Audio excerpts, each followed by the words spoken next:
గౌరవనీయ ప్రజలందరికీ, అట్లానే మదిర సేవా సమితి ద్వారా ఇటువంటి మంచి సేవా కార్యక్రమం చేస్తున్నందుకు ముఖ్యంగా కార్యనిర్వహణ అధ్యక్షుడు వల్లభోతు ప్రసాద్ గారికి ముఖ్యంగా ధన్యవాదాలు తెలుపుకుంటున్నాం.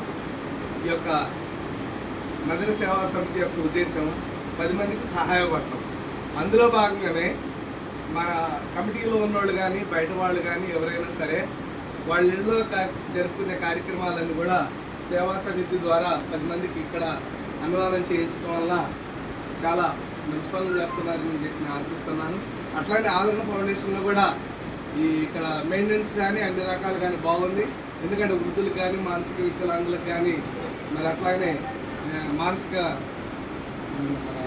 ప్రతిష్ఠితం లేనటువంటి వ్యక్తులకు కానీ ఆదరణ కల్పిస్తూ ఆదరణ ఫౌండేషన్ ఎంతో మంచిగా చూసుకుంటుంది. అందులో భాగంగా ఇంకా గొప్ప విషయం ఏంటంటే వాళ్ళకి రుచికరమైన సారన్నట్టు రుచికరమైనటువంటి ఆహారం అందించడం నేను ఎక్కడా చూడలేదు. కానీ ఇక్కడ ఎప్పటికప్పుడే మార్పులు చేర్పులతో అప్డేట్గా వాళ్ళకి మంచిగా తినే విధంగా ఆహారం వడ్డిస్తున్నాడు పద్మకి, అట్లానే నిస్సారెడ్డి గారికి మా అందరి తరఫున కూడా మరి ధన్యవాదాలు తెలుపుతున్నాం. ముఖ్యంగా ఈరోజు ఆర్టీసీ రిటైర్డ్ ఎంప్లాయీ నాకు చలవాది కృష్ణమూర్తి గారు, లక్ష్మీ కుమారి దంపతులకు ముఖ్యంగా వెడ్డింగ్ యానివర్సరీ